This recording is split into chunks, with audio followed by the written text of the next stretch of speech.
Всем доброй ночи. В принципе, скоро наступает утро постепенно,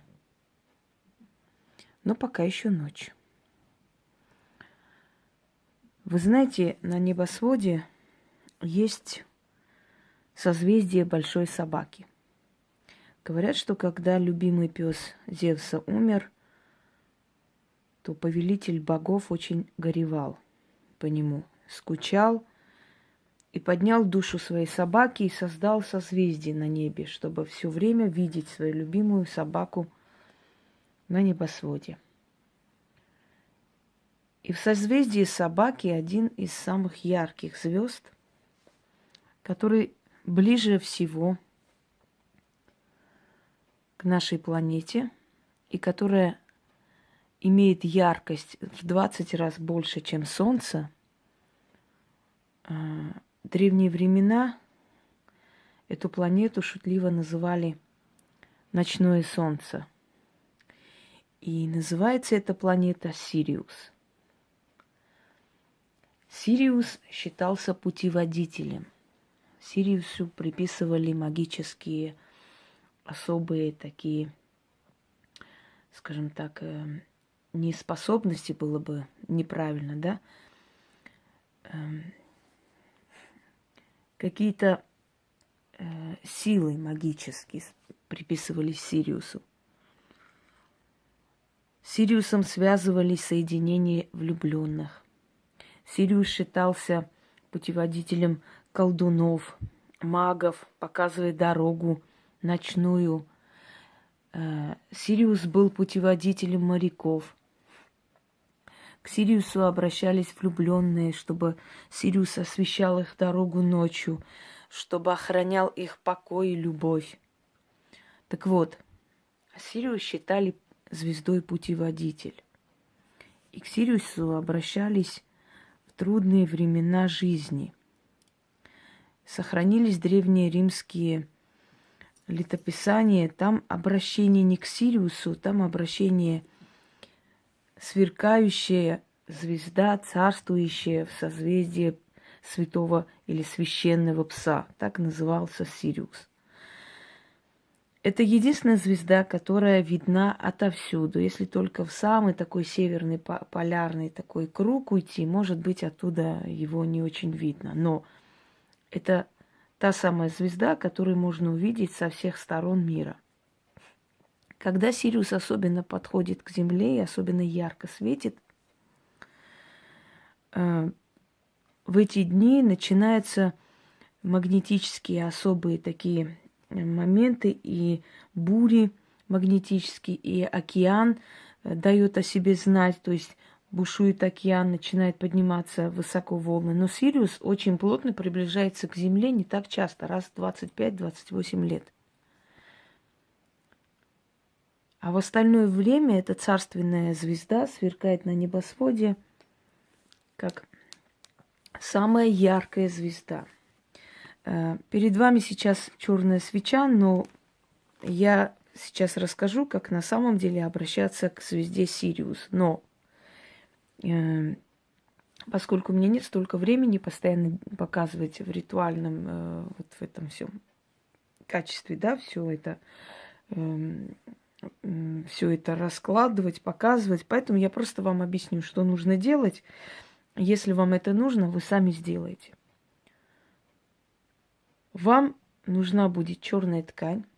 Нужно постелить эту ткань на пол, поставить 4 белые свечи, таким образом, крестообразно, то есть все стороны света. Становиться посреди этих свечей, зажечь эти свечи. В общем, этот ритуал можно проводить с 12 ночи и до 4 ночи, уже ближе к утру.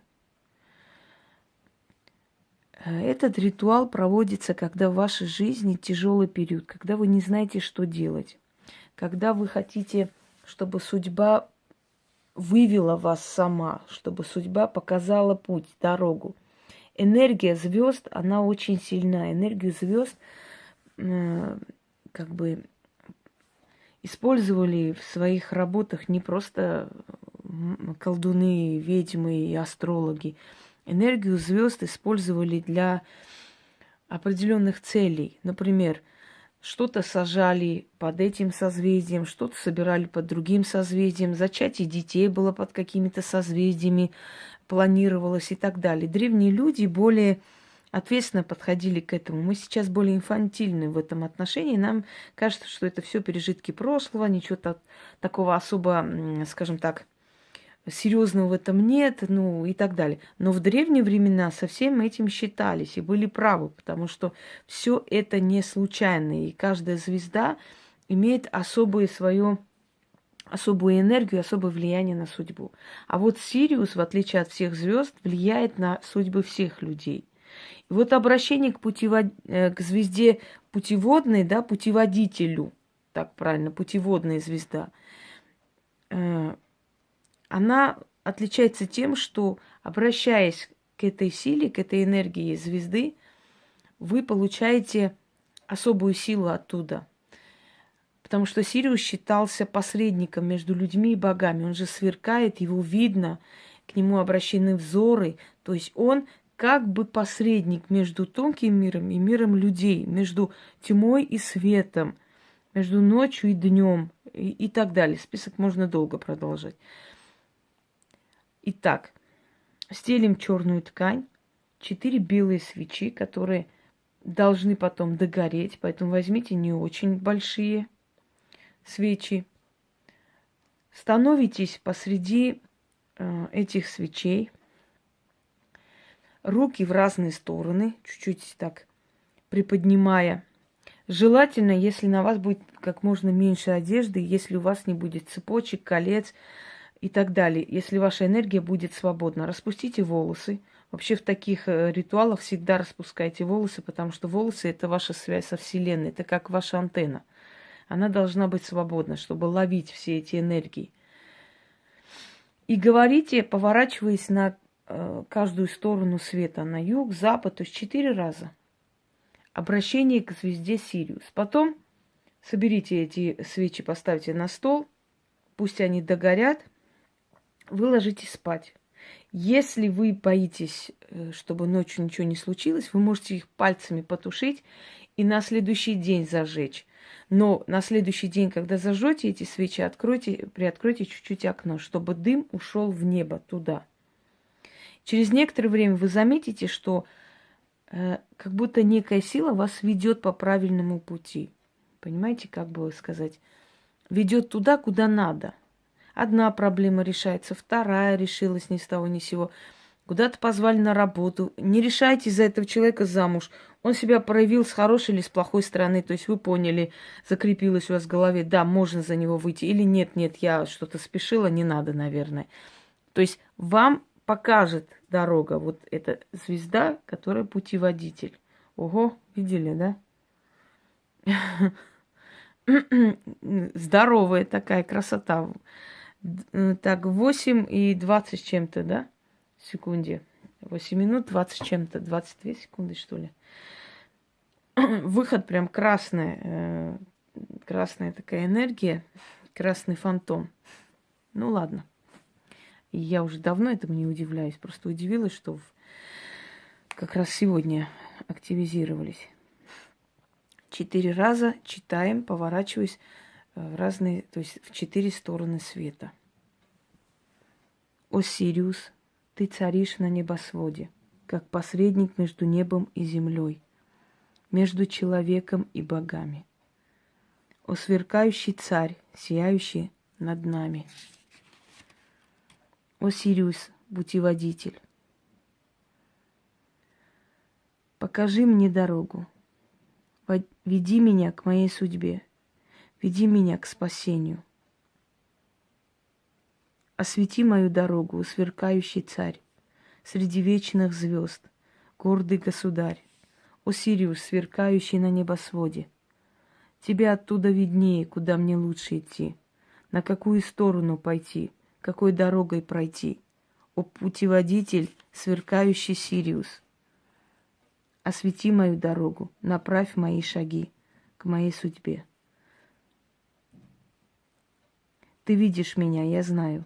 ты слышишь меня, я чувствую. Ты покажешь мне мою дорогу к моей судьбе. Да будет так. После того, как ваша проблема решится, зажгите белую свечу. Своими словами поблагодарите звезду и дайте этой свече догореть.